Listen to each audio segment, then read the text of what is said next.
চুয়াডাঙ্গায় বিশ্বময় মুসলিম নিপীড়ন বন্ধে জাতীয় ঐক্যের বিকল্প নেই শীর্ষক আলোচনা সভা অনুষ্ঠিত হয়েছে। বৃহস্পতিবার বিকেল 3:30টায় সদর উপজেলা হায়দারপুর গ্রামে এই আলোচনা সভা অনুষ্ঠিত হয়। সংগঠনের চুয়াডাঙ্গা জেলা সাধারণ সম্পাদক জুয়েল রানার সভাপতিত্বে প্রধান অতিথি হিসেবে উপস্থিত ছিলেন হিজবুত তওহিদের খুলনা বিভাগীয় সভাপতি তানভীর আহমেদ। বিশেষ অতিথি হিসেবে উপস্থিত ছিলেন কুষ্টিয়া অঞ্চলের সভাপতি জসেব উদ্দিন, খুলনা অঞ্চলের সভাপতি শামসুজ্জামান মিলন, চুয়াডাঙ্গা সদর থানা সভাপতি হাসান আলী ও সহসভাপতি আব্দুল হান্নান প্রমুখ।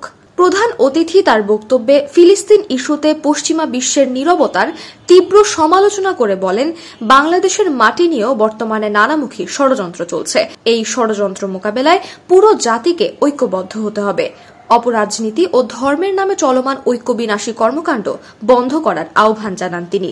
এছাড়াও তিনি বলেন, এদেশের মানুষকে একটি সঠিক আদর্শের ভিত্তিতে ঐক্যবদ্ধ করতে সংগ্রাম করে যাচ্ছে অরাজনৈতিক আন্দোলন হিজবুত তওহিদ।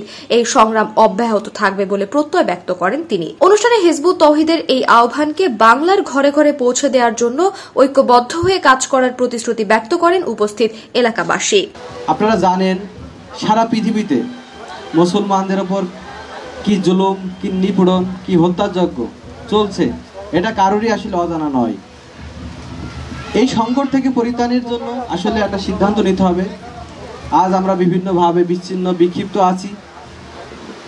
আমরা আজ আল্লাহর হুকুমকে প্রত্যাখ্যান করে আমরা মানুষের তৈরি করা জীবন আমরা মেনে নিয়েছি, যার ফলে কিন্তু আমাদের মধ্যে অন্যায়, অবিচার, হানাহানি, অশান্তি বেড়েই চলেছে ধাই ধাই করে। আসলে আজকে এই অশান্ত পৃথিবীকে শান্তি দেওয়ার জন্য যে আদর্শটা দেওয়া লাগবে, সেই আদর্শটা আসলে প্রকৃতভাবে কেউ দিতে পারছে না। আল্লাহ রহম, এই বাংলার মাটি থেকে আল্লাহ একজনকে মনোনীত করেছে, হিজবুত তওহিদের মহান ইমামকে। তিনি প্রকৃত ইসলামের আদর্শ আল্লাহ ওনাকে দান করেছেন। সেই আদর্শই আমরা মানব জাতির কাছে বলছি, আজকে একটা সিদ্ধান্ত নিতে হবে। আজকের এই প্রোগ্রাম অন্যান্য প্রোগ্রামের মতো নয়। আপনারা আসলেন, শুনলেন, আপনারা তালি দিলেন, অন্যান্য ওয়াজ মাহফিলে যেভাবে টাকা তোলে আপনারা টাকা দিলেন। আমরা কিন্তু আসলে টাকা নিই না, জানেন আপনারা সবাই। তো কাজে একটা সিদ্ধান্ত নিতে হবে। যদি আমরা এই অন্যায়ের বিরুদ্ধে সিদ্ধান্ত না নিই, যদি আমরা ঐক্যবদ্ধ না হই ন্যায়ের পক্ষে, তাহলে কিন্তু আসলে এই বিশাল সংকটকে মোকাবেলা করা এত সহজ নয়।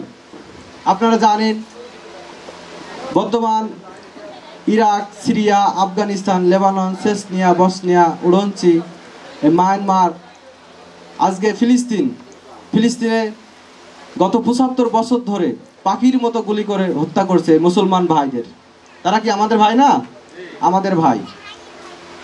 তাহলে এই যে গুলি করে হত্যা করছে, তাহলে কি আমাদের কোনো করণীয় নাই?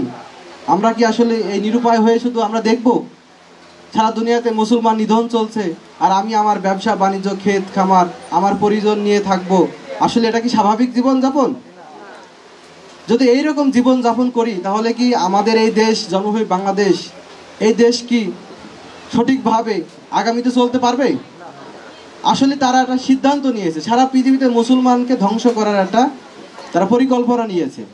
আপনারা জানেন, পাশের বাড়ি যদি আগুন লাগে, তো আমার বাড়িতে আগুন লাগতে সময় লাগবে না, কিছু সময়ের পরেই আমার বাড়িতে আগুন লাগবে। মায়ানমারে আগুন লেগেছে, 10 লক্ষ মানুষ আমাদের দেশে উদ্বাস্ত হয়ে অলরেডি অবস্থান করছে। তো এখন যদি আমরা স্বার্থপর আত্মকেন্দ্রিক জীবনযাপন করি, এই দেশও আসলে ইরাক, সিরিয়ার মতো হয়ে যাবে। তাহলে একটা সিদ্ধান্তে উপনীত হতে হবে আমাদের। সিদ্ধান্ত যদি আমরা না নিই, তাহলে আমাদের জন্য কঠিন শাস্তি রয়েছে।